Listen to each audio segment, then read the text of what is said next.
Okay, this is number 5. There can be meaning in life without God?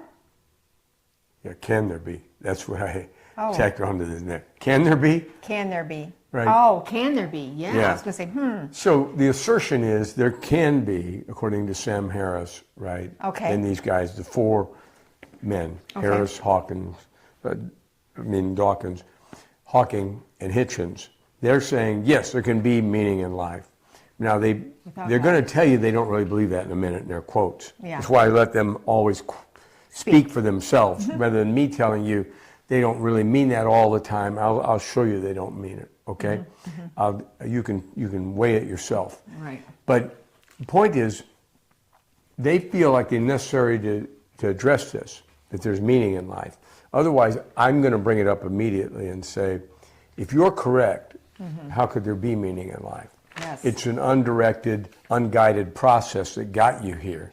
Okay. How can that have any purpose, right? If there's no, it's just devoid of purpose by the first statement I made. And they'll be like, no, Bill, you got this wrong. You can make it what you want. Well, that's just all salesmanship. It's why they're dishonest, I told you, and why they're charlatans. They've got a product they're selling. So that's what enables them to write books about morality and purpose and all these things. And it's just, I'm just telling you, it's stupid, except that people buy the books, millions and millions of them, okay? Yeah. Okay, so example A. Now, I just want you to get Christopher Hitchens on day 1. You'll find him on day 4, and he's wholly different. Distrust compassion. Prefer dignity for yourself and others. Do not be afraid to be thought selfish or arrogant. Oh. Right. He's going to tout being selfish and arrogant. Now, he's right about this part. Picture all experts as if they were mammals. Wow. You know why? He thinks they're mammals. Yeah, he's actually being honest. He's saying, I'm a mammal, and that expert's a mammal, and yet you should listen to them like they are mammals. Why would you think anything different? Okay? So, do not live for others any more than you expect others to live for you. Well, it doesn't sound like Christian teaching right off, right? If that's kind of, you can figure that out real quick. But let me ask you something. If God doesn't exist, this is what I thought when I was an atheist. Yeah. I reasoned it through it this way. If God doesn't exist, what can life mean? And I came to the conclusion swiftly, it was all about me. My pleasure, Yep. right? And my lack of pain, and my grab for power. Why? Power would enable me to have more pleasure. And that's all there is. So I thought, well, it would be helpful if I was a psychopath, perhaps. You know, and I wasn't kidding. I used to ponder that, like, what would be the ideal thing, personality type, if you believe what I believe? And mainly, what it allowed me to do was take advantage of you, always trying to, if I bought you roses, right? Just trying to take advantage of you for my purposes. And you were...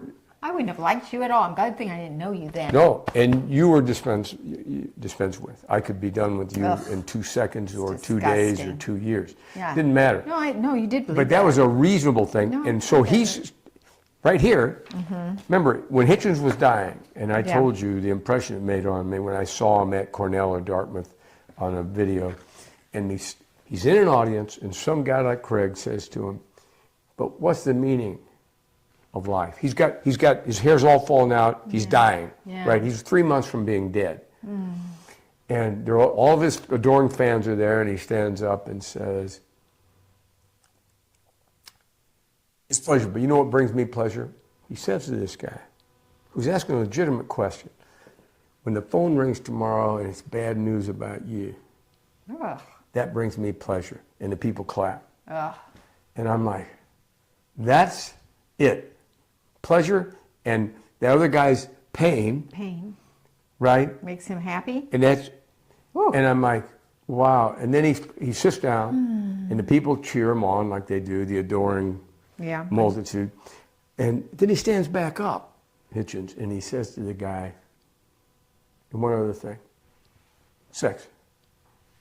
Then he sits down again. Oh, big deal. Wow, that's a Wow. novel idea. So this is from a world-renowned, what, philosopher or intellectual? Forget it. He's a bright. So you go to hell with those kind of things. You suffer greatly. And frankly, you should, right? You leave those things in God's hands, but this is a kind of tripe they sell to college students, and when you listen to them cheering that nonsense, Yeah, the mass crowd. you just know they that there's a yeah. hysteria to it. Now, these people aren't good thinkers, or they'd never subscribe to that. But he's telling you, Yeah. I'm a mammal, and I Yeah. told you, he'll beat the drum. Those other guys hide it. Yeah. He'll say, Lois, you don't have a you. There is no Lois. You're flesh and blood. Your brain is just a computer, right? That's all it is. And your DNA dictates your neurons firing off. That's all you are. You don't have any you in there.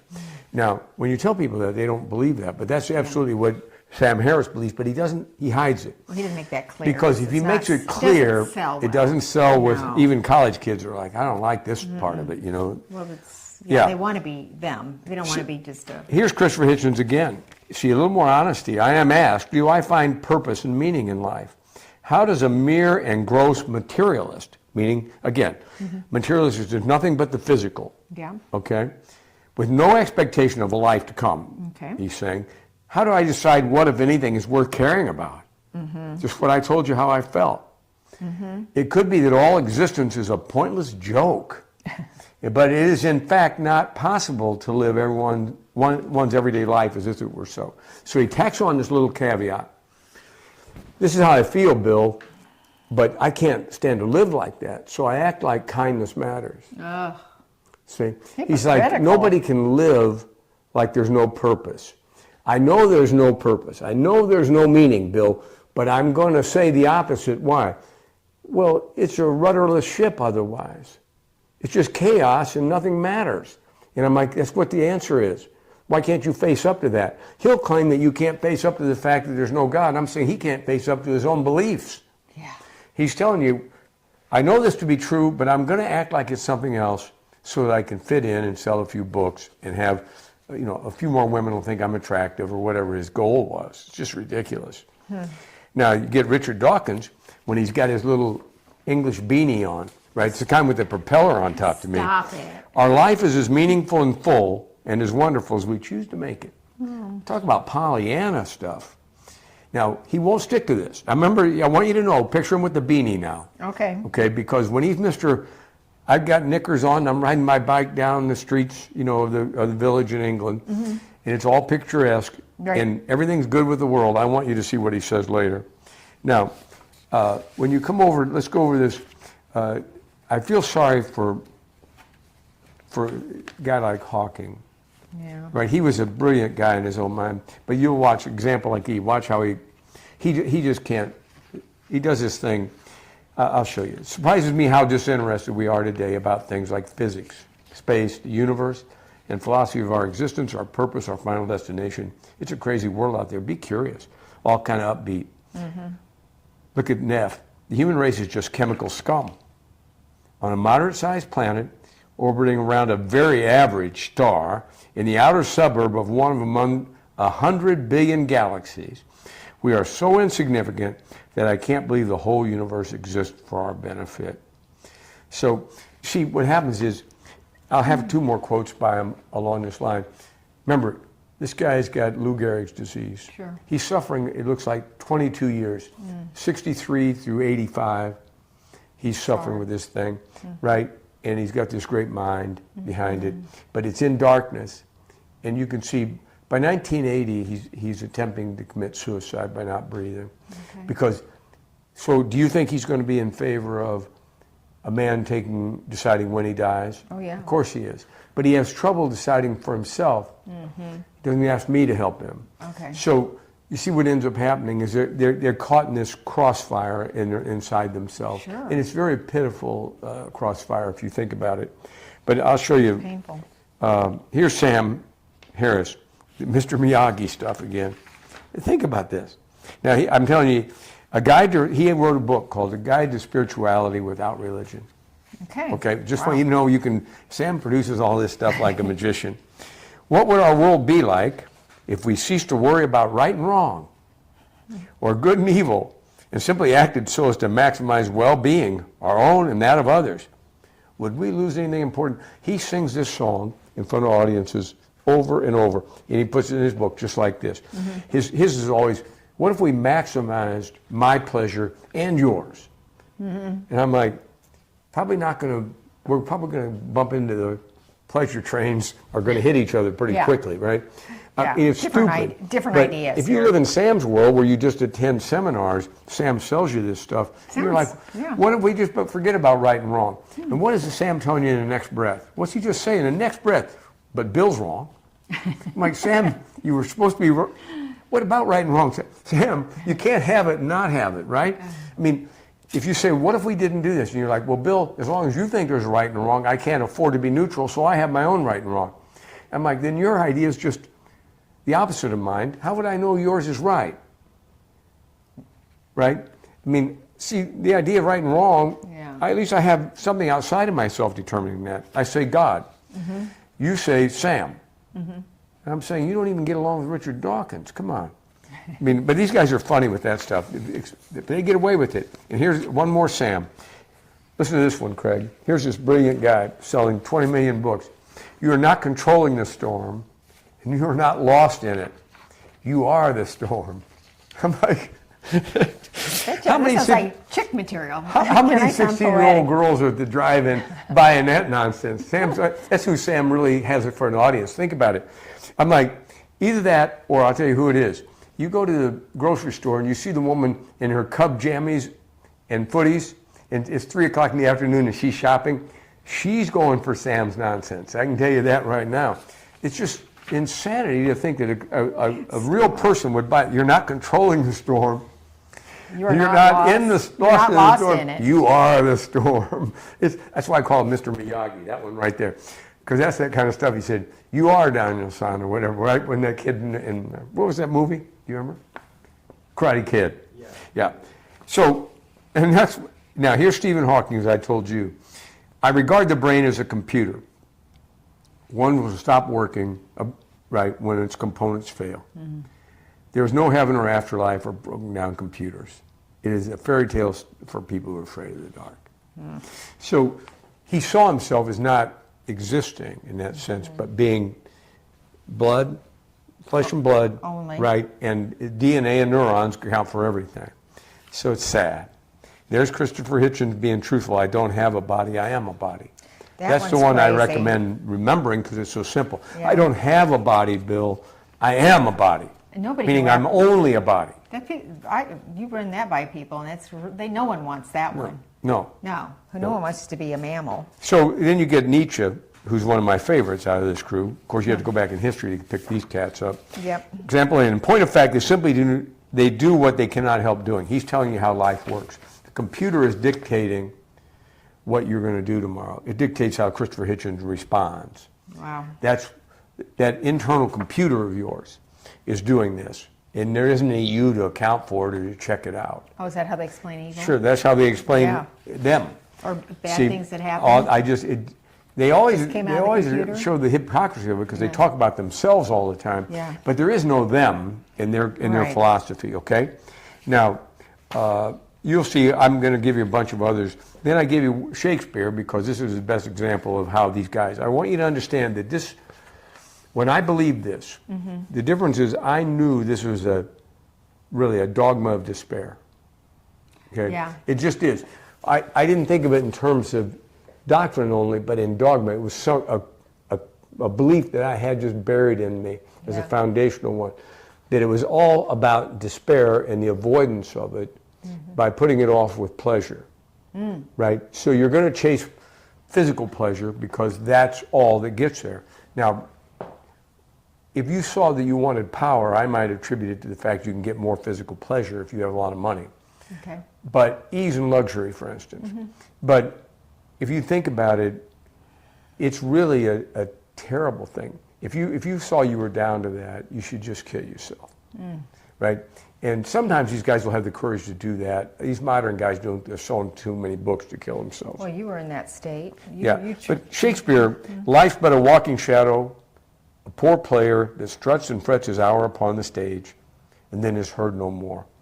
It is a tale told by an idiot, full of sound and fury, signifying nothing. Okay, that's what life is to these guys. So I will skip by Albert Camus. Now here it is, Bertrand Russell being truthful. Next to enjoying ourselves, the next greatest pleasure consists in preventing others from enjoying themselves. Think about that. Or more generally, in the acquisition of power. You couldn't be more straightforward than Bertrand is. And here's Sam Harris, one more crazy saying. I don't know that there's meaning to life, but life can be meaningful. We need some more of those 16-year-old nuts to listen to that stuff. Life can be meaningless, Bill, but it doesn't mean you can't make it meaningful. I'm like, Sam, why do you waste your time with this stuff? But Richard Dawkins, much as we might like to believe otherwise, universal love and the welfare of the species as a whole are concepts which make no sense. Say that again. He's saying, look, I know we like to talk about progression of the human being and doing all these things, and he's like, in an evolutionary point of view, none of that makes any sense. You can't, why? It's an unguided, undirected process, and it's accidental, it's going, started for no reason, and it's going nowhere. You're devoid of purpose. See, he had a moment, he had one too many scotches, and he told the truth for once. Okay, that's really all that happened there. Now, Bertrand Russell gives the one at the bottom I like probably better than any of these. Life is nothing but a competition to be the criminal rather than the victim. Wow. That's what it is. If you're the criminal, you win. Why? There's no answering for it. See, if there's no meaning and no morality, this is what happened. So I'm just going to get to the end of this. There's madness in these people's hearts. It's Ecclesiastes 9. You'll see that very thing. There's madness in a man's heart. Right. And these guys, they're deceived, just like Jeremiah speaks about. You're going to see all of these things are right before your eyes, but you're not used to thinking about it in those terms. But that's what you're witnessing. And you were there. The heart's deceived above all things. I was there. Yeah. So you say to yourself, what do I owe God for extricating me from that nonsense? Well, you owe him your whole life for sure. Okay? Now, I'm going to get right over to the end of this, okay, for a reason. You have to be careful about what you read. I'll say on the last page, I was nearly ruined by reading too much Bertrand Russell, a book called Why I'm Not a Christian, right? And others, articles by him. I admired him. But I was in my early 20s. Sure. And I was, I was really meandering and just gambling for a living, and I didn't have a purpose. Sure. And this gave me the purpose, the license to think what I liked, meaning my pleasure, was my purpose. So I adopted this philosophy from Bertrand, really. And finally, I just wanted to kill myself because it made no sense. In the end, I got tired of having pleasure. Yeah. There was nothing else but pleasure. And every day you wake up having to do better than you did the day before with pleasure. No. So I want you to think about it. A rational atheist, and mostly when your granddaughter comes home from school. If your granddaughter comes home from school, meaning college or high school, and starts talking about meaning in life, you should rejoice. Because this is a conversation that you can think through and have, and she won't know what she's talking about. And you need to ask her to look at some of these quotes that these guys who are more studied than she is on this philosophy, to see what they think life is all about. And then when they find out they don't think there's any meaning at all, your granddaughter wants there to be meaning. She wants to save the starving children in Africa, or to drill wells in some other corner of the world. She wants to save all the dogs. She wants to do something. The whales. The whales. She wants something. Yeah. And I'm saying to you, utilize it and point her to the fact that the only thing that gives purpose to life is the fact that God exists. If God didn't exist, there can be no purpose in a random selection, unguided, undirected process. She ought to think about that. And it's not very fancy language required to reason through that. If you're here for no reason, then how do you build a life? How do you tell a husband or a wife that you love them? Right? If you don't exist, if it's just your flesh firing off because your great-grandfather was lustful, right? You're like, man, right? That it's just sad as can be. That's why I say to here when I finish, don't run from this one. It's a doctrine of despair. It's meaninglessness at its best, hopelessness that it's selling, and you're a slave to fate. Whatever happens just happens and nobody cares. There's no right or wrong. Even if the guy kills you in Sam Harris's book, he's only wrong because the majority of people think he's wrong. Wow. We'll get to morality next, Okay. and you'll see what a deadly thing it is to think like Sam Harris. But I want you to know that Russell finally succumbs to this thing, and he calls it this trampling march of unconscious power.